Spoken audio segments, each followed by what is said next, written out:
A gente tinha num primeiro momento, né, que era colocar a secretaria lá em 2017 em ordem, fazer eu também não foi novidade, acho que a Rádio Cultura foi no início da gestão em 2017, uma das primeiras, até que deu vazão mesmo às demandas da secretaria e mostrou, nós tínhamos um passivo de prestação de contas desde 2012 para fazer, de acertar, nós éramos o município do Paraná que mais devolvia recursos públicos.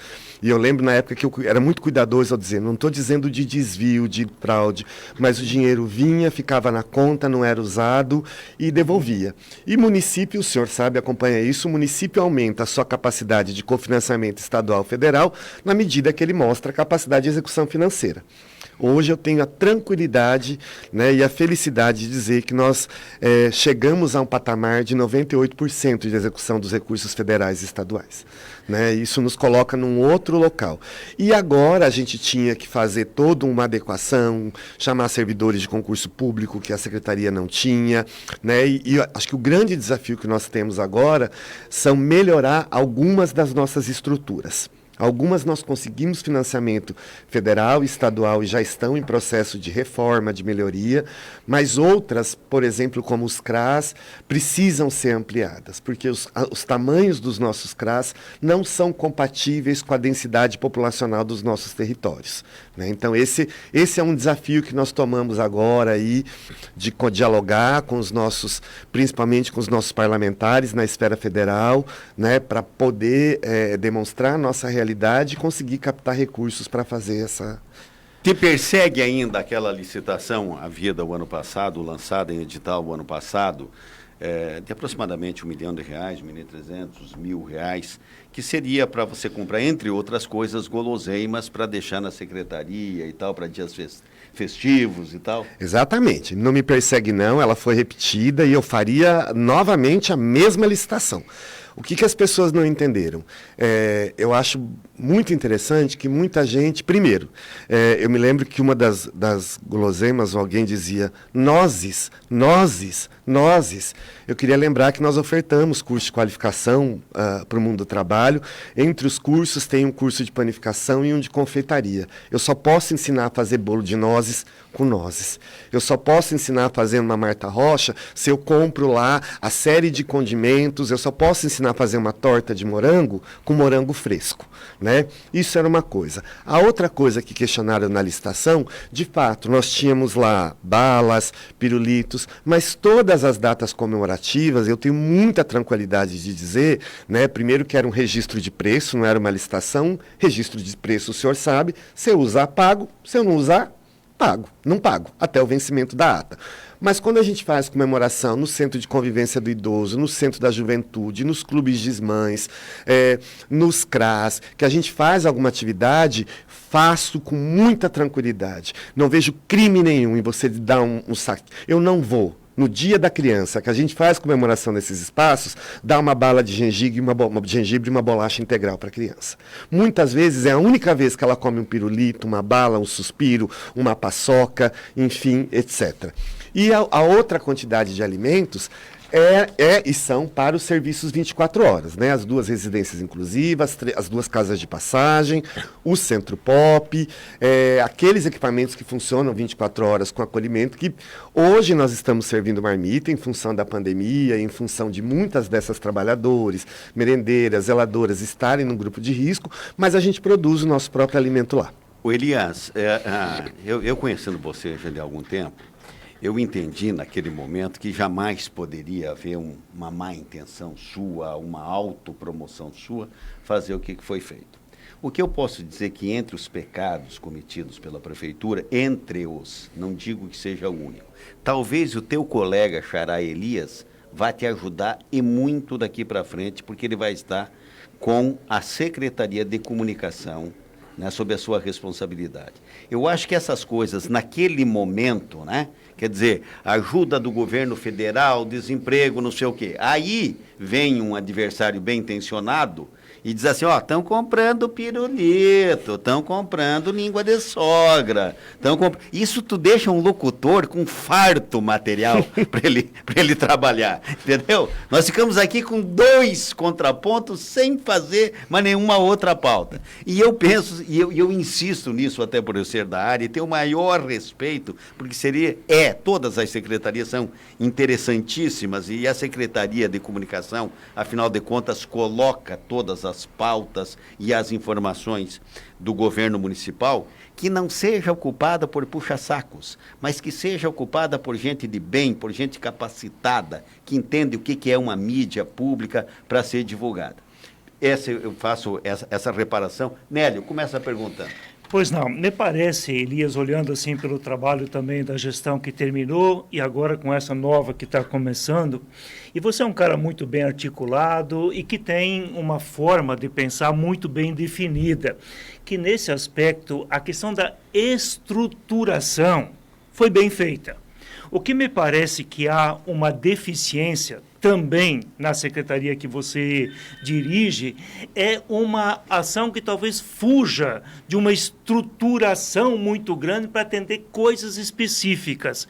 Por exemplo, eu sei que o discurso é repetido, mas a questão é que na prática não acontece mudança.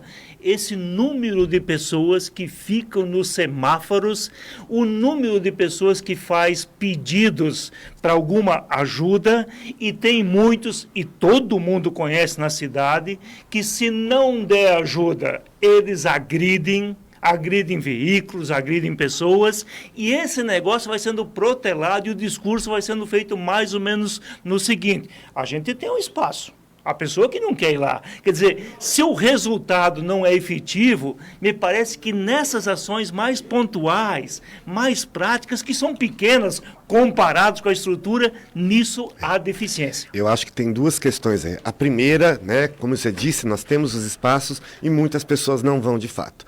Primeiro porque para esses espaços, quer dizer, nenhuma política pública desse país hoje tem ação compulsória.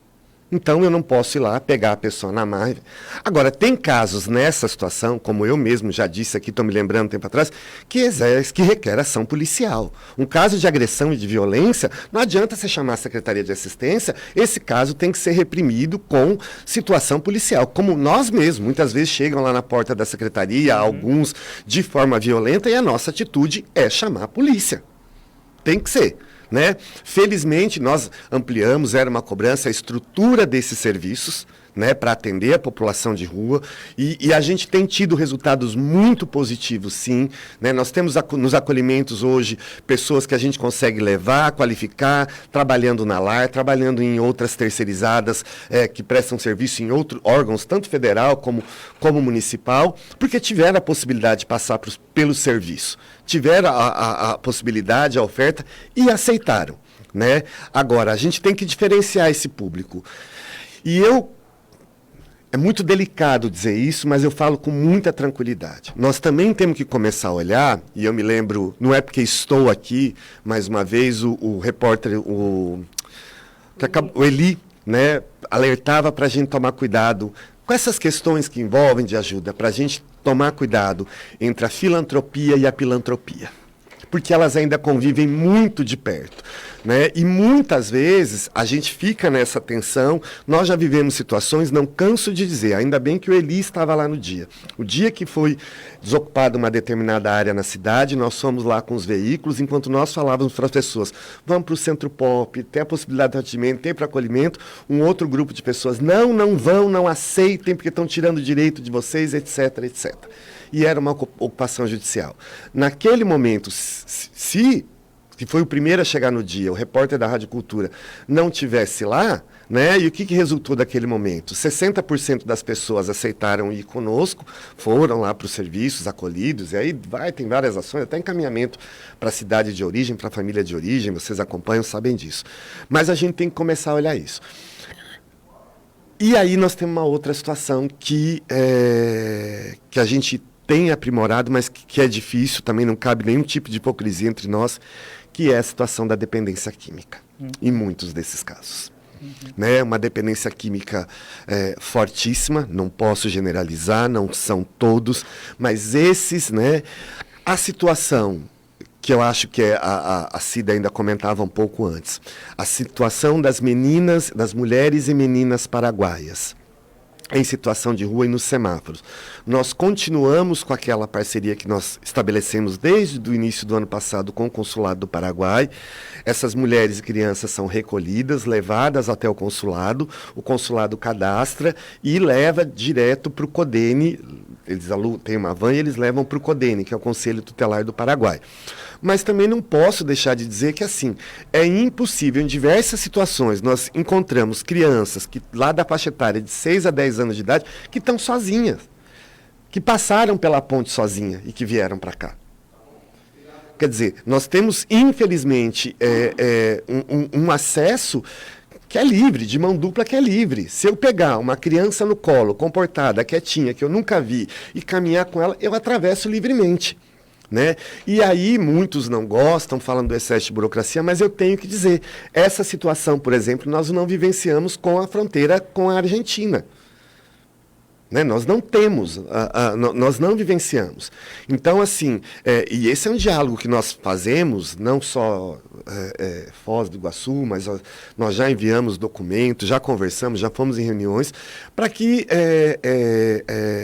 as forças de âmbito nacional e federal possam nos auxiliar, em muitos casos, com aquele. Porque vocês se lembram que antigamente nós fazíamos, inclusive, na campanha de combate à exploração sexual de crianças e adolescentes, a gente fazia um ato lá na ponte, distribuindo lá na guarita, lá em cima, na aduana. Hoje nós não podemos mais usar aquele espaço.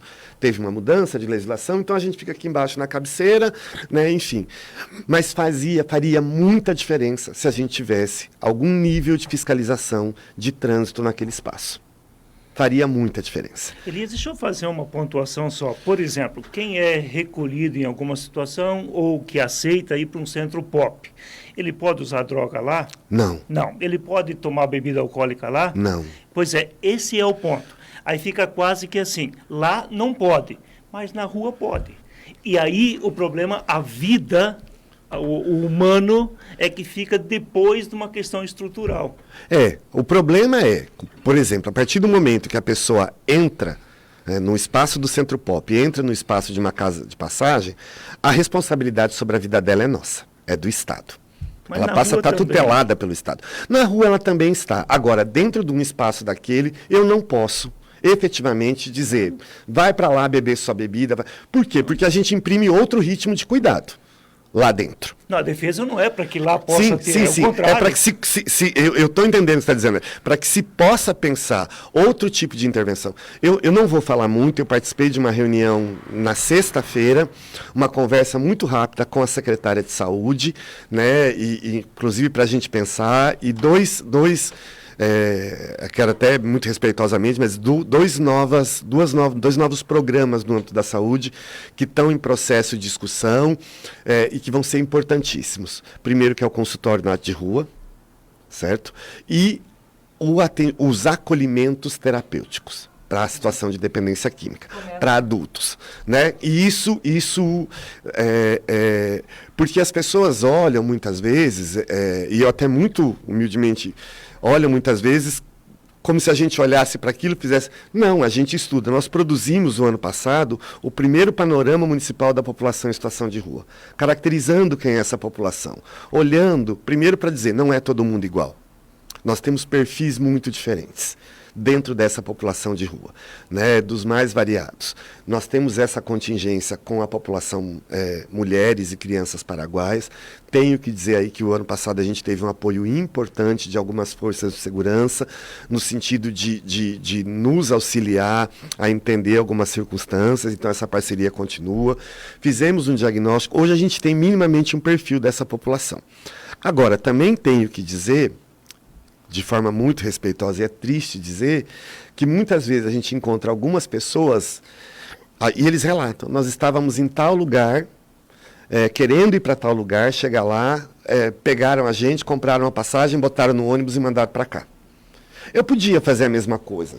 Do ponto de vista higienista e do olhar de quem passa, ótimo. Me livro. Mas isso não é efetivo. Eu tenho muita tranquilidade de dizer, porque hoje, por exemplo, como é que você manda, Elias, dar passagem para alguém? Vai lá para o Centro Pop, aceita para acolhimento, imediatamente a equipe começa a conversar com essa pessoa, ela vai passando informações, a gente faz contato com as outras secretarias, consegue muitas vezes chegar nas famílias e aí sim faz o encaminhamento da pessoa para lá. Agora são 12 horas pontualmente. Olha, uma bela conversa que nós estamos fazendo aqui. O Nélio não é nem contraponto, quero fazer uma observação e eu vou contar uma pequena historinha. Dr. Nilson é formado em Direito e é delegado de polícia no estado do Paraná. Dr. Rogério, que sempre me ouve, um abraço para o senhor, nosso delegado titular, pode me ajudar. Nilson, lá de Maringá. Foi seu colaborador também, como escrivão, com certeza, e é seu colega. E o Nilson foi meu contemporâneo de escola. E um dia, num programa como esse, lá em Maringá, eu disse o seguinte, porque deram uma batida no cadeião e pegaram não sei o que de estoque, né? Quer dizer, aqueles pedaços de ferro, pontiagudos e faca, e não sei quanto de maconha. Uma coisa, entendeu, de grandeza expressiva. E eu caí no comentário de dizer, mas como é que entra? Quem é que está deixando entrar maconha? Quem é que não sei o quê? Como se dissesse assim, olha, tem alguma coisa que permite, porque quando eu vou lá como advogado, eu tenho que ser revistado, eu tenho que deixar pasta, não sei o quê, como é que está entrando? Bom, o Nilson me chamou lá e disse o seguinte, Nelson, o delegado está pé da vida com você aqui, mas eu vou te dar uma informação. E falou assim para mim, tire a maconha aqui de dentro, tá? Nós temos cela que cabe 6 pessoas e nós estamos com 18, 20. Tire a maconha aqui de dentro e me conta como é que vai ficar isso aqui daqui 3 dias. Entendeu? Então, quando você tem o gestor, muitas vezes, não estou dizendo que é isso que é para você ver, que a gente tem que compreender como é que as instituições estão, qual é a condição que cada uma tem de realmente pegar e solucionar. Porque eu também, Elias, só para dar essa informação, eu fico pensando assim, o poder público coloca ali no semáforo, pendura no poste, a frase célebre da ex-vereadora Inês. E diz assim, não dê esmola, dê oportunidade. Tá? Não dê esmola, dê oportunidade. Eu sei o alcance disso. Procure junto com a sociedade, se você puder, se você tiver e tal. O problema é exatamente isso que você está dizendo, Elias. É que você pega aquela criancinha ali, olho remelento, né? De olho remelento, cheirando, desculpa o termo, a mijo, e não sei o quê, sentada, quase que todo dia tu diz o seguinte, tá bom, eu não vou dar uma moeda aqui de R$1. O que essa criança vai fazer? Ou o que estão fazendo? O que a filantropia está fazendo com essa criança? Ou o que a filantropia municipal está fazendo com essa criança? Que, tá, não dou. Resolve o quê? Entendeu? Ela continua. E se eu der também, no outro dia ela está lá. Então, eu, pelo menos, e assim que pensa, me parece, o cidadão, entendeu? Quem tem um pouquinho de apego, de compaixão com o próximo, diz o seguinte, bom, pelo menos a minha intenção foi, eu dei, algum biscoito, algum pão haverá de comprar. Eu acho que é mais eu penso assim. Muita gente fala isso. Quando a gente recebeu a emenda parlamentar, né, de execução, é uma execução obrigatória para fazer a campanha, as placas foram a primeira fase. Nós fomos consultados, informamos quais os locais onde tinha mais pedites, né, onde eles ficavam mais. E indicamos esses locais. Tem uma segunda fase agora, que é a produção do material, né, que vão fazer o material, a gente vai entregar no comércio, vai entregar em diversos locais do município que está lá. E a terceira etapa, que é a realização dos seminários, que óbvio a gente não pode fazer, mas vamos fazer as lives, as conversas, os seminários virtuais com aqueles grupos todos que prevê, e até mais do que prevê a emenda parlamentar. Agora, do ponto de vista da assistência social, quando a gente diz lá, não dê esmolas, dê uma oportunidade, e eu disse isso quando enviei o áudio aqui a pedido da Cida, né, o que a gente entende do ponto de vista da política pública, né? De fato, doutor Nelson, algumas pessoas pensam isso mesmo, né? A cena é tão chocante que parece que ela se sente culpada em não ofertar. Quando a gente coloca lá as equipes da abordagem social e fala, liga para nós, liga no 08000 45 1407, o que a gente entende como oportunidade? né? É óbvio, não cabe, de novo, nenhum tipo de hipocrisia entre nós. Mas quando a equipe tem lá a possibilidade de ir, dialogar, de intervir, de levar para o Centro Pop, de tentar fazer o convencimento para ir pela uma casa de passagem, porque também não é só chegar lá, quer ir? Ah, não quer, valeu. Não, a equipe desce, conversa, falo isso porque vocês acompanharam isso, a Rádio Cultura acompanhou isso com o Eli, os atendimentos. E aí, quando a gente tem a possibilidade de conversar com essa pessoa, de tentar algum tipo de intervenção com ela, de tentar dialogar para ela e mostrar, olha, hoje, por exemplo, na casa de passagem 3, que era o antigo albergue noturno, que hoje é o albergue Lar Esperança, né, que é um termo de cooperação técnica que nós temos, eu tenho a felicidade de dizer e de ver, e podem ir lá. Eles estão conseguindo receber as pessoas, conversar, pegar e encaminhar para aqueles que têm condições. É óbvio, nós temos gente que não tem nenhum nível de alfabetização, então não tem, mas encaminhar para as vagas de trabalho na Lar, por exemplo. Isso é uma possibilidade, uma oportunidade. Agora, se a gente não tem a possibilidade de dialogar com essas pessoas, né, e o serviço de abordagem social faz esse diálogo, as 3 casas de passagem hoje estão dando conta de fazer isso, porque poderia dizer assim, tá bom, Elias, se eu não der a moeda, tá lá. Podia, o serviço público não tem comida para dar para todo mundo lá no Centro Pop. Hoje nós temos. Nós temos uma média de 196 a 200 moradores de rua circulando aí. Se todos forem lá tomar café, almoçar, nós temos como atender. Se todos tiverem, nós temos como atender nas casas de passagem. Então, assim, a ideia de pensar a oportunidade, ela não é imediata, mas é do serviço público dar as condições, assumir a responsabilidade estatal que tem, como você bem disse, né, de tentar alterar o destino dessa pessoa. Nós vamos conseguir, é para isso que essa política existe, é uma das suas funções. Nós vamos conseguir de todos? Não. Não. Mas nós temos que estar lá, dia a dia. Então, a nossa concepção de pensar outra oportunidade é essa. E, inclusive, de esclarecer para a sociedade depois, tanto no material didático e no material nas reuniões online que nós vamos fazer, porque é o que prevê a emenda parlamentar, né, sobre essa situação, né, o senhor deve lembrar do gaúcho Pedro Demo? Lembra do Pedro Demo? Pedro Demo escreveu um livro dos mais interessantes que virou minha biblinha de braço até hoje, cheira sovaco, porque eu carrego mesmo comigo, que ele escrevia O Charme Político da Pobreza. Esse artigo. Então nós temos que olhar, por isso tem que separar filantropia de filantropia, cobrar a responsabilidade estatal, e na nossa percepção, as placas iniciaram, ela foi um elemento, mas nós temos outro, porque ela não pode ter seu fim em si mesmo. A placa não muda a vida de ninguém, a placa não muda a concepção de ninguém. As pessoas precisam conhecer, dialogar, saber e aí sim construir outra possibilidade. Porque falar para não dar esmola, eu falo desde o primeiro dia que eu vim aqui na Rádio Cultura. Desde o primeiro dia. Né? Cria aquela falsa ideia, não, eu posso viver disso. Pode, vamos mentir aqui?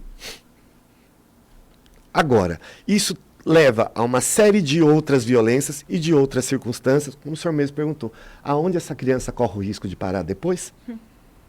Você disse agora há pouco que chegando nesses semáforos, vendo a placa para ligar para o 0800, dá para acrescentar o número do telefone nas placas ainda?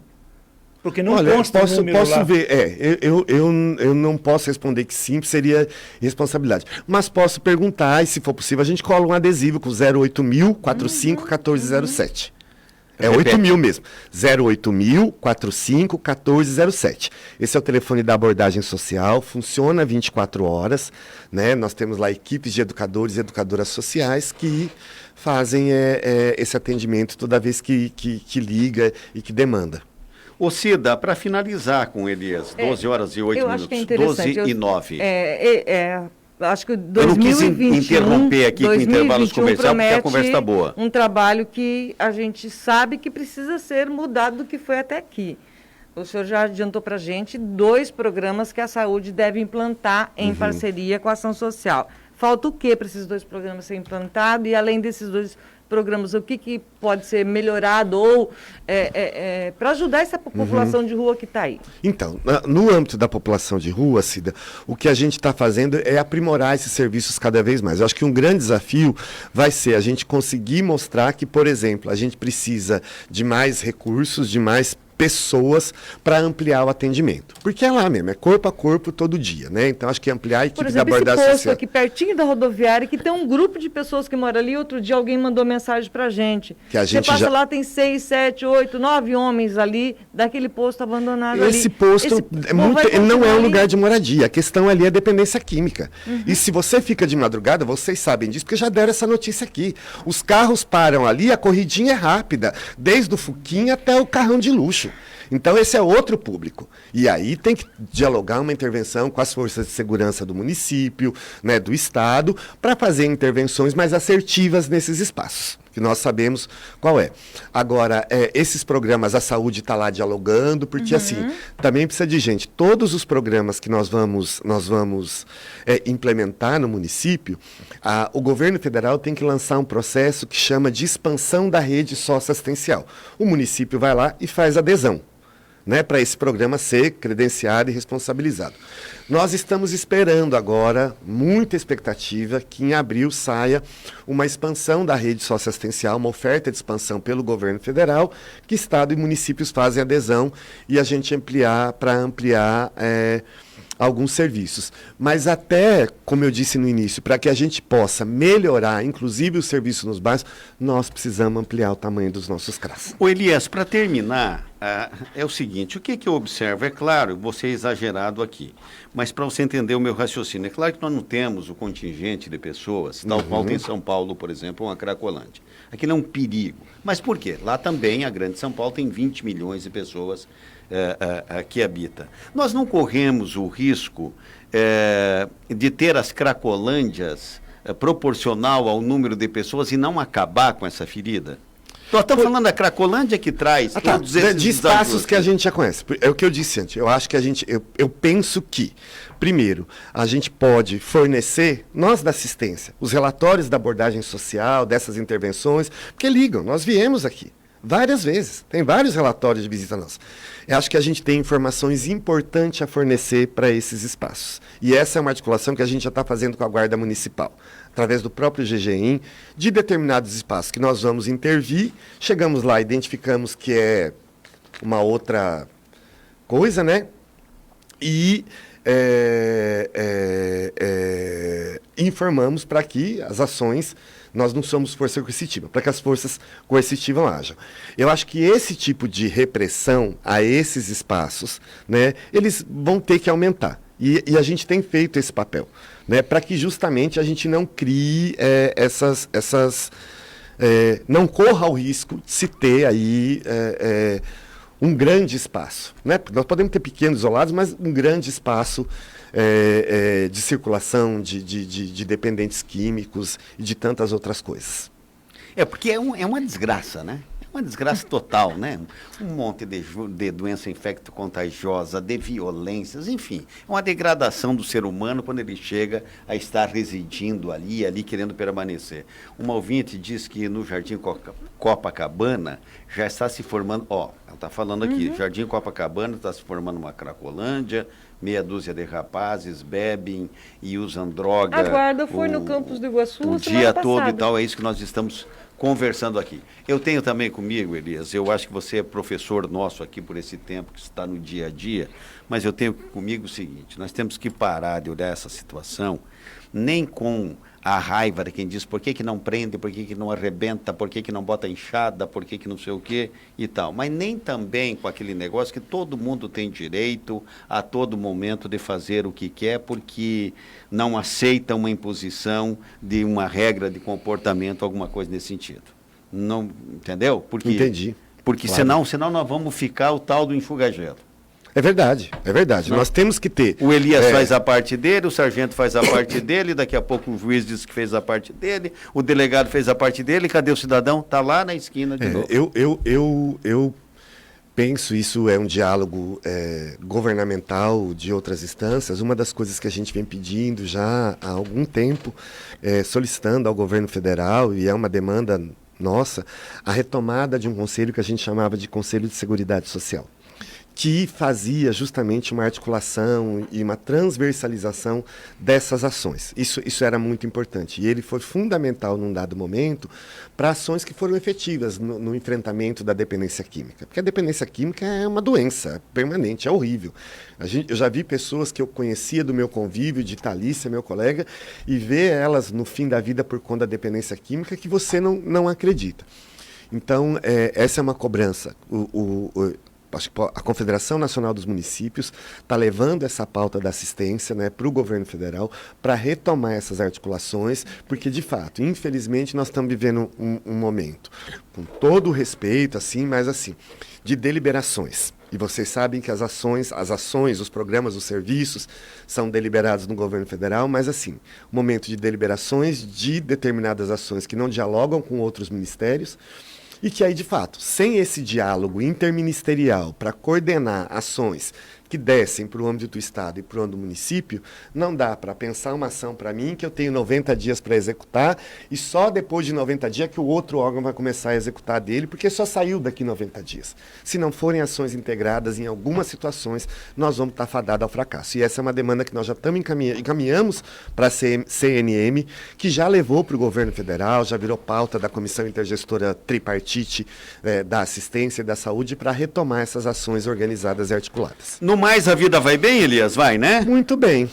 Com vacina agora? Agora com vacina, que outro, com todo respeito, a gente também, a CNM está se manifestando lá, os trabalhadores da assistência, o tempo todo da pandemia trabalhando, os CRAS abertos atendendo, né, e não estão na lista de prioridades. E não se trata aí de um corporativismo, não. Se trata, de fato, de olhar que essa frente de trabalho, né? Parabéns.